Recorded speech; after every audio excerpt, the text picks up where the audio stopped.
Open world games are more than just side quests and big maps. They're about freedom, immersion, and getting totally lost in a world you never want to leave. Whether you're swinging through skyscrapers, exploring post-apocalyptic wastelands, or slicing enemies with style, this list is stacked with worlds you'll want to dive into right now. Let's jump into 20 of the best open world games you can play today. Let's kick things off with Ghost of Tsushima. This is the game where you become a samurai so stylish, birds start following you just to see what outfit you'll wear next. You don't even use a GPS here. The wind itself guides you, like nature's passive-aggressive backseat driver. You're slashing Mongols 1 second and composing haikus in your underwear the next, because honor. And don't even get me started on the standoffs. It's like you've challenged death to a staring contest while holding a katana and screaming, "Come at me, bro," in ancient Japanese. By the time you're done liberating Tsushima, your thumb has developed muscles, your enemies have nightmares about your ghostly presence, and you've spent more time in photo mode than your own camera roll. This game doesn't care about realism, and it cares about making every moment feel like you're directing your own samurai anime, respectful, deadly, poetic. Also, foxes. Lots of foxes. 1010 would pet again.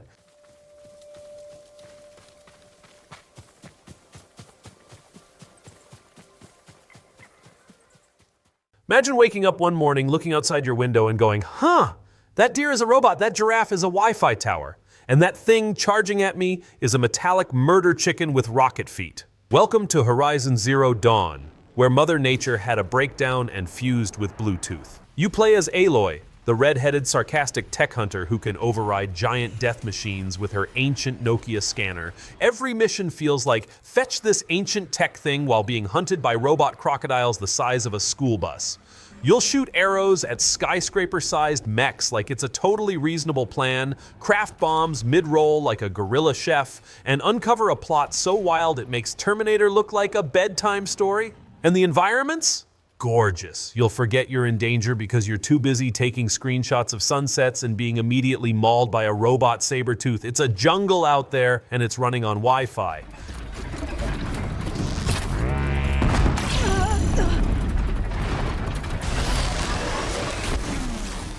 Final Fantasy VII Rebirth is like watching your childhood memories get remade by someone who's had 4 Red Bulls, a PhD in cinematic explosions, and an obsession with making every side character look like they stepped out of a shampoo commercial. Cloud returns, still rocking that massive sword compensating for, well, we don't ask. But this time, he's got even more angst, flashbacks, and hair volume. The open world is massive. You ride chocobos, solve ridiculous mini-games, and occasionally remember there's a planet in danger. The plot? It spirals into multiverse-level confusion quicker than you can say, Sephiroth has mommy issues. And don't worry, that they made sure you get emotionally attached to side characters just so they can emotionally wreck you later. Combat is part ballet, part chaos, and part I pushed all the buttons and now Cloud is breakdancing with a sword. It's gorgeous, over the top, and makes zero sense in the best way possible. Try using it.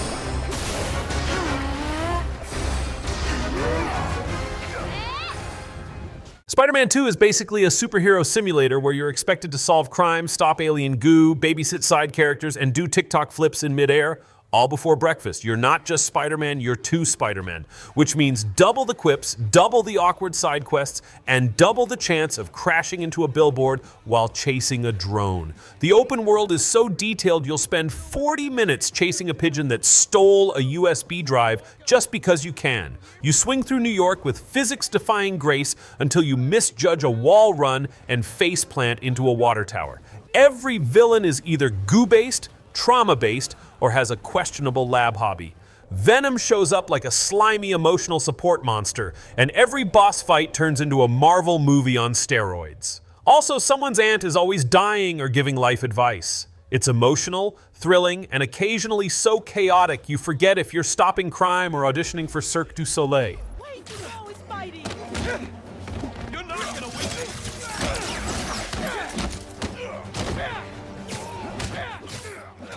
Cyberpunk 2077 lets you live your dream of being a walking USB stick in a city so neon lit, you'll develop vitamin D deficiency in real life. You play as V, a merc with a questionable haircut and an entire digital Keanu Reeves living in their head like a glitchy conscience. Night City is what happens when Las Vegas and Blade Runner had an angry baby who grew up watching too many action movies. You can hack a vending machine to throw snacks at someone mid-gunfight, romance a hot cyborg with trust issues, and punch a robot monk while on a mind-bending brain dance trip. The game was a mess at launch, sure, but now it's like that chaotic friend who finally went to therapy, still crazy, but way more fun to hang out with. You'll spend hours customizing your pants just to get one shot by a guy in flip-flops. It's weird, wild, and absolutely glorious in its cyber mess of glory.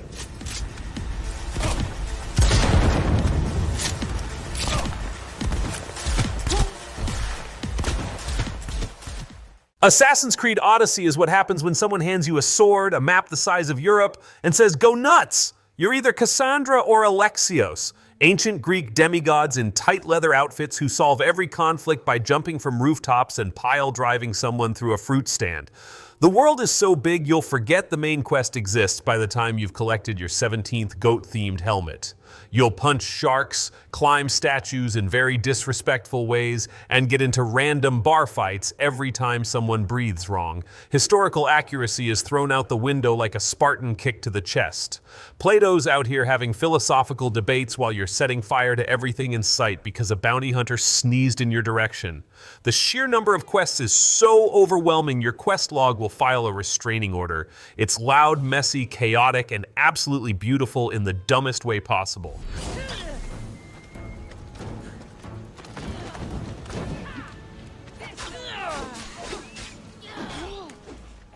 Days Gone is the game where you play as a grumpy biker named Deacon St. John who speaks entirely in growls and questionable whisper screams. His hobbies include riding his dusty motorbike through zombie-infested Oregon, fixing every generator in the Pacific Northwest, and emotionally yelling at bushes. The zombies here don't shamble. They sprint like they just heard the ice cream truck and haven't eaten in years. Hordes come at you like they're powered by rage and expired energy drinks, and suddenly you're parkouring over porta potties to survive. The stealth is less sneaky assassin and more hide in this grass and pray that the AI forgot how to crouch.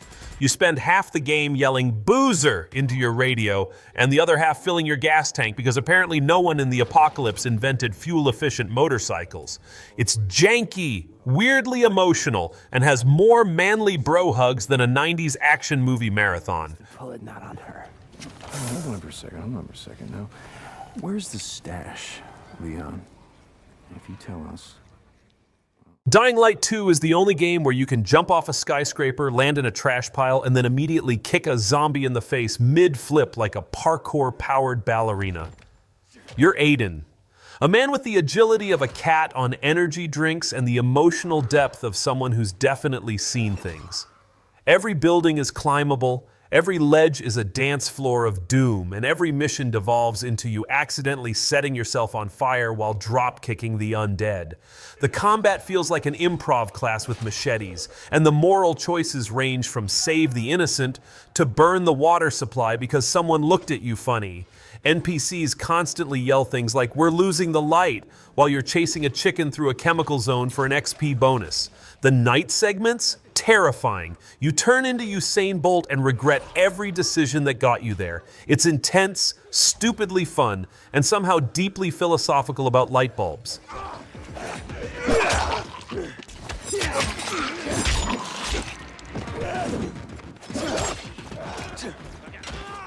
GTA 5 is the open-world equivalent of that one chaotic cousin who shows up at family events, steals the food, crashes a car, and disappears in a helicopter. And somehow you still love them. You juggle three wildly unstable criminals. Michael, a retired boomer dad who solves his midlife crisis with crime. Franklin, who's stuck in the world's longest job interview. And Trevor, a man so feral you're not sure if he's immortal or just allergic to laws. The game lets you rob banks, skydive onto golf courses, run over conspiracy theorists, and spend your earnings on hot dog hats and golden toilets. The police chase you for sneezing too hard near a traffic cone, but ignore you when you drive a tank through a Starbucks. The side missions range from yoga disasters to alien invasions, and that's considered normal. It's pure sandbox lunacy wrapped in a satirical fever dream. Chaos is currency here.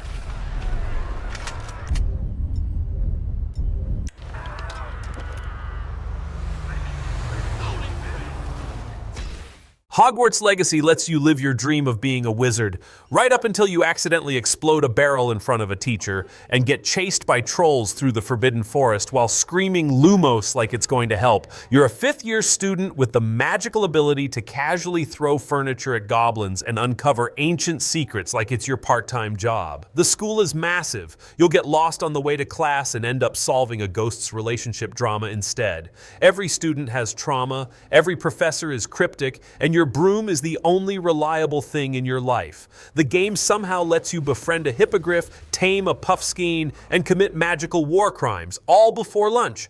One moment you're sipping tea by the Black Lake, the next you're slinging forbidden curses like you're trying to get expelled on purpose. It's magical, unhinged, and makes detention sound like a vacation. You're the one who released us. Think you're clever. Never seen a wizard use magic like you. Mad Max is what happens when you take a car, strap 47 spikes to it, throw it into a desert blender, and scream, "Witness me," while doing donuts around a burning convoy. You play as Max, a man of few words, fewer shirts, and infinite rage. The game world is so dry it'll dehydrate you through the screen. Every mission involves scavenging car parts from bandits who dress like post-apocalyptic professional wrestlers. Combat is like playing Rock'em Sock'em robots with sand in your eyes, and driving feels like NASCAR on fire. You spend half your time turning your car into a moving murder machine, and the other half launching said machine off a cliff to surprise someone with an explosive hello. The map is basically a dust-colored war zone filled with toxic storms, creepy cults, and more explosions than a fireworks factory during budget cuts. It's gritty, it's violent, and it's so metal it might actually rust your console.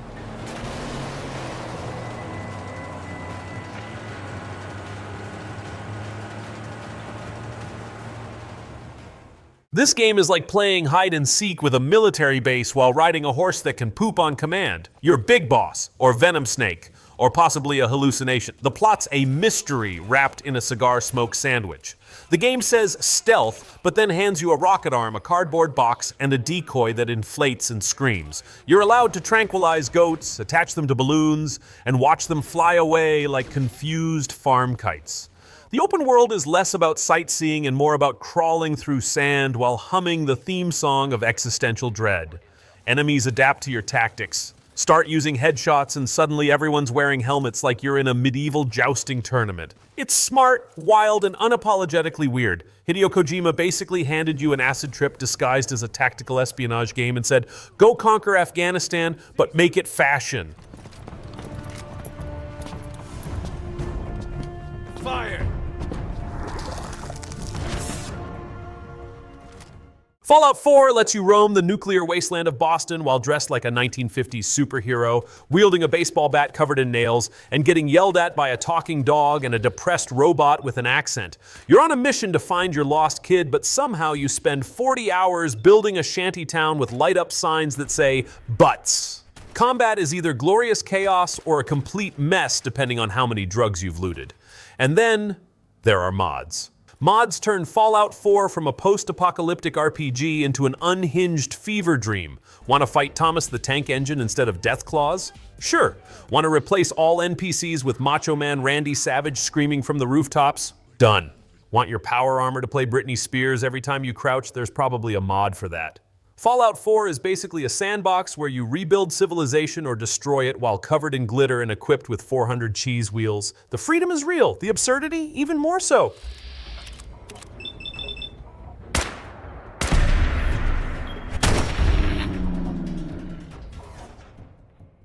Far Cry 6 drops you into the politically unstable paradise of Yara, where everyone solves problems with Molotovs, sarcasm, and homemade rocket launchers built from toaster parts. You're Danny Rojas, a reluctant hero who goes from "I just want to leave" to "I guess I'll lead a revolution with my pet alligator in a t-shirt."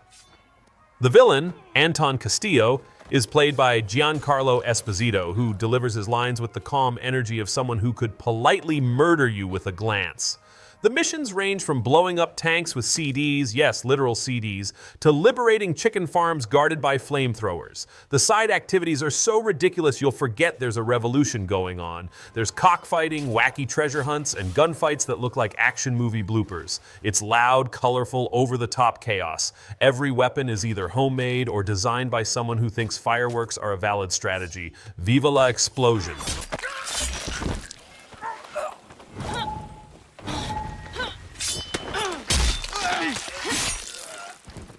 Imagine being Amazon Prime in a world where gravity is optional and ghosts live in the rain. Welcome to Death Stranding. You're Sam Porter Bridges. Yes, that's his actual name. And your job is to walk across the apocalypse with a stack of boxes taller than your self-esteem. Every step is a boss battle against pebbles. You'll spend hours meticulously balancing your cargo only to trip on a single rock and accidentally drop someone's emotional support medicine into a ravine. The game's main villain is gravity, and its sidekick is slippery mud. There's a baby in a jar strapped to your chest. It cries when you fall, and you calm it down by shaking your controller like a babysitter in denial. Kojima said, "Let's take loneliness, turn it into a walking simulator and add ghost whales, time travel rain, and Norman Reedus in a shower." It's oddly emotional, deeply weird, and somehow brilliant. Bring snacks and prepare to cry at a ladder. There's no stopping the sixth extinction. No matter what you, me, or anybody else does, humanity... Red Dead Redemption 2 is a cowboy simulator so detailed, it probably knows more about horses than actual horse trainers. You play as Arthur Morgan, the most emotionally complex outlaw since Shakespeare decided to give everyone tuberculosis. You can rob trains, get mauled by a bear, brush your horse, get into philosophical arguments with drunk strangers, and accidentally press the wrong button and punch your horse in the face, and then immediately feel like a monster. The game doesn't care if you're in a rush. It wants you to slowly skin that rabbit, brew that coffee, and reflect on your crimes while staring into the prairie. The NPCs have more routines than most salaried employees, and the world is so alive it probably files taxes. You'll go from chasing a bounty to fishing in a thunderstorm while arguing with your gang about morality. It's beautiful, tragic, and almost too immersive. Warning, you will emotionally bond with your horse. Don't act like you won't.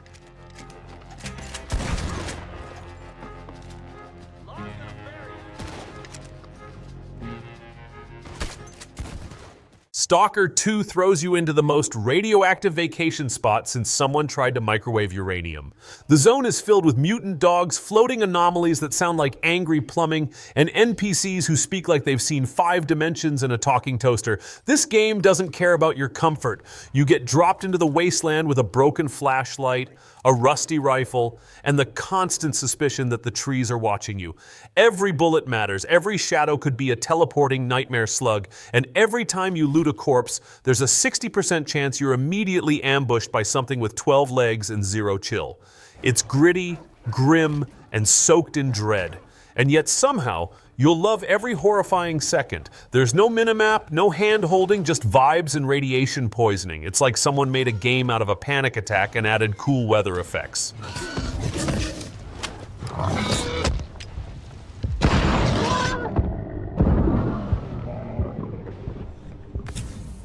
Elden Ring is the kind of open-world game that politely hands you a sword and then sends a 40-foot fire demon to slap you into another dimension. From Software basically said, here's a massive map full of secret caves, terrifying bosses, and cryptic dialogue. Good luck, clown. You're the Tarnished, an undead warrior with the stamina of a caffeine-fueled cheetah and the fashion sense of a cursed Renaissance painting. Exploration is magical until you accidentally wander into an endgame zone at level 12 and get turned into ash by something that looks like it was rejected from Greek mythology for being too much. There's no quest log, no objective markers, just you, your anxiety, and a horse that drifts like a NASCAR driver. Every NPC either wants to kill you or whisper confusing metaphors while dying. It's brutal, glorious, and when you finally beat that one boss after 87 tries, you ascend into godhood.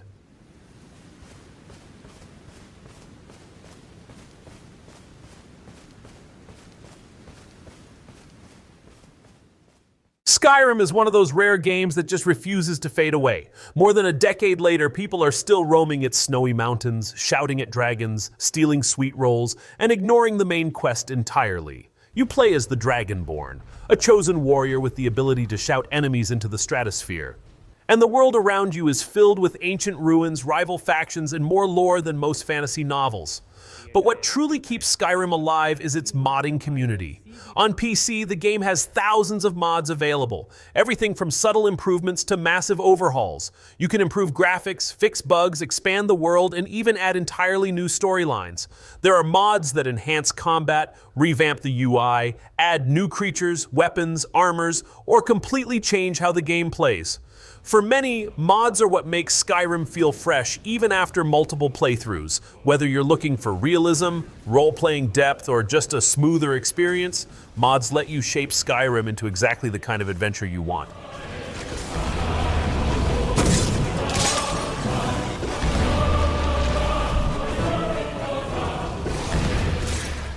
The Witcher 3 is the reason we all started growing beards, practicing sword twirls, and answering every question with a gruff, You play as Geralt of Rivia, part monster slayer, part philosopher, part exhausted babysitter of magical disasters.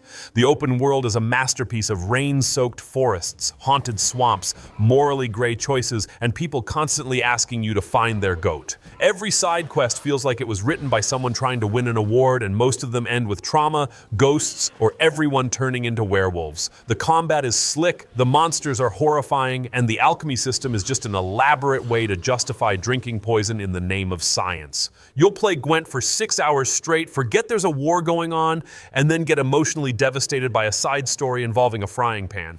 It's not just an RPG. It's an epic novel where you smell like onions and regret. You horses! Giving me no choice.